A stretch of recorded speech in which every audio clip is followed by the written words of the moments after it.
Hello friends and welcome to another Bookmas video. Today we're doing the Cozy Christmas book tag.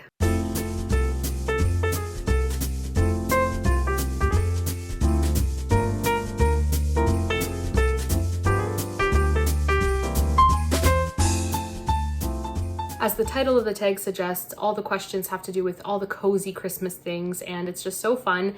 It is a shorter tag as well, so it will be a shorter video. And I originally saw this tag last Christmas, and quite a few people did it, and I will have the original linked below as well. I believe it was Call Me After Coffee. She created the tag, and I'll have her video linked below. So we're just gonna dive right in with the first question, which is Twinkling Lights. What is the most beautiful book you own? There are so many beautiful books out there, and I could have shared 20, 30, 40, but I just grabbed a few off my shelves. This first one here is Classic Tales of Christmas, and it is a Canterbury Classics edition. I love the blue, I love the Christmas tree, all the snowflakes. It is just beautiful. It has gold sprayed edges. I find it so gorgeous, and the end papers are also beautiful. I love this wintry scene. So that's the first beautiful book. I also have this edition of The Enchanted April, and it's also absolutely gorgeous.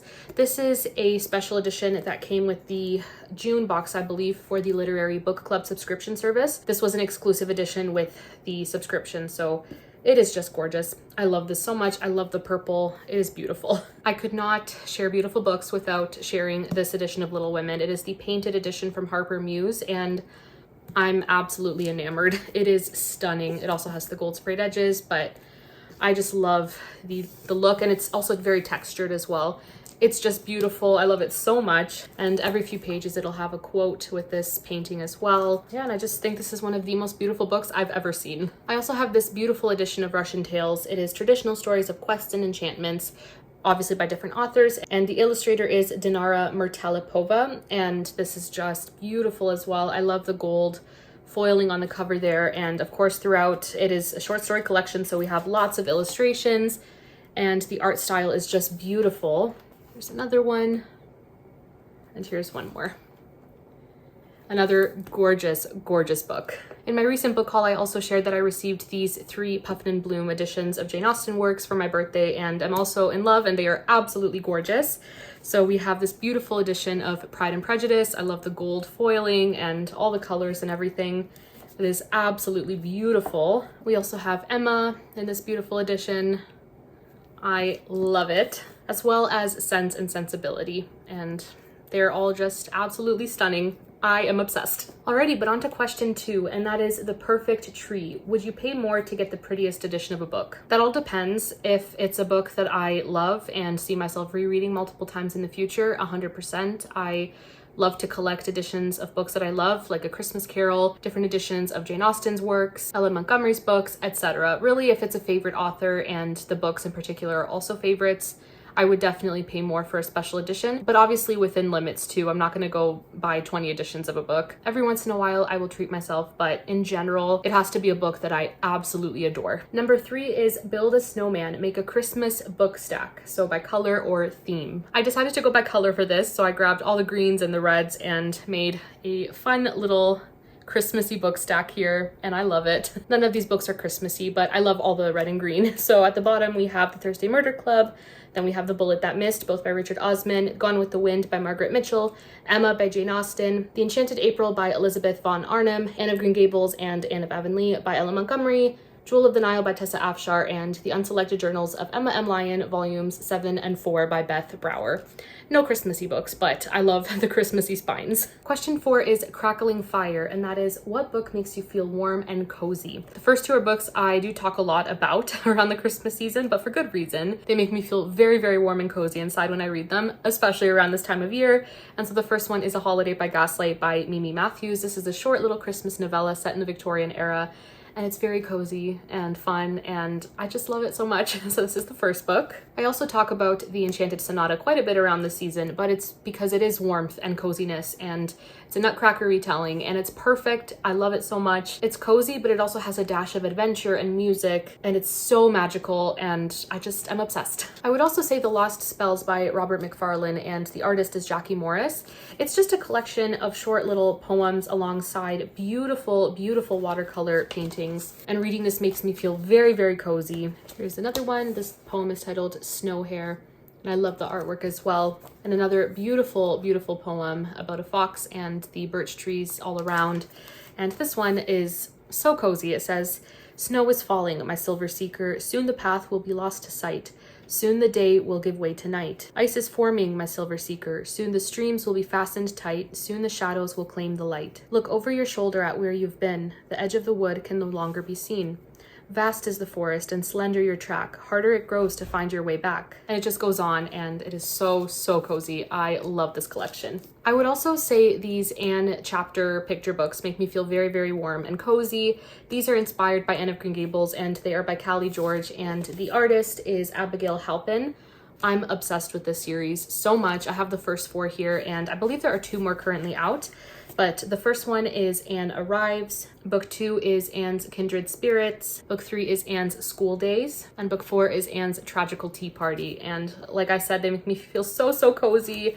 And the illustrations are absolutely gorgeous. I love this series so much. The next question is knee-high socks. What is the longest book that you've read? I feel the longest book, it probably depends on edition. And I didn't go and look up word counts for all these books, but I did grab the books off my shelves that I do believe are the longest ones I've read.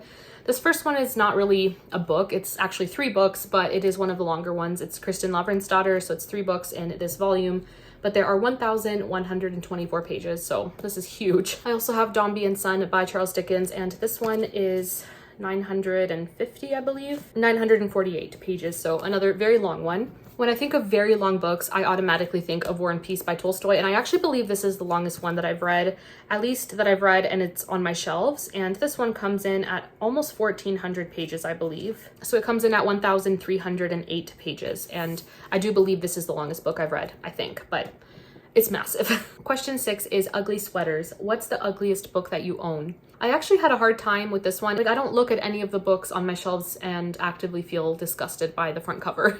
But there is one where I don't like it. I don't hate it, but I don't like it. That is the Selected Stories by Thomas Hardy.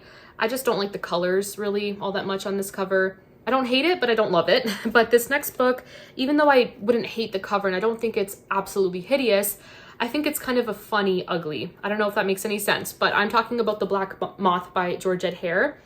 And I don't know what it is about it. I think it's because this is from the 70s or 80s and just the way that books were illustrated then. So it's copyright 1984. So it's supposed to be a Regency era book, but most book covers from the 70s and 80s, even if it's a story about a specific time period, it still screams 70s, 80s. But even though it's not the ugliest cover I've seen, I do think it's very funny, and it's not beautiful, but it's fun. I like it. Editing Miriam, just jumping in here quickly. I completely forgot about 3 books that I pulled off my shelves specifically for this question and completely forgot about them, but they are 3 of the ugliest books I own. I think they're actually hideous, but they're so ugly that it's hilarious. This first one is By the Pricking of My Thumbs by Agatha Christie. I mean, what is this? It's just atrocious, but I kind of love it. And also Postern of Fate. It's very, very odd. I don't know what this cover is trying to do.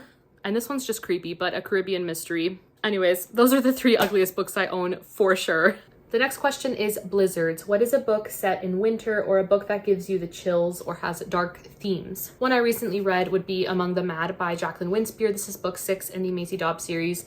And it is set around the Christmas season and afterwards, but it's quite dark. It's not a cozy Christmas book at all. It deals with a suicide bomber and it just has some really difficult themes that are dealt with, and it's around the winter time, so quite dark, quite gloomy. Another dark story would be Dracula, and I like that it's also set in the mountains in Transylvania, and this one definitely gave me the chills, so it's another one. I don't even have to say anything about the secret history for it to make sense. It is very, very dark, not a cozy read. It's got some dark themes. And the last question is home for the holidays. For the rereaders out there, are there any books that feel like going home? Little Women, my favorite book of all time. Always feels like I'm going home. I feel like I know these girls. I feel like I am part of the March family. I love this so, so much. The Blue Castle, Valancy. I always said Valancy, but everyone else has Valancy. But anyways, I love her.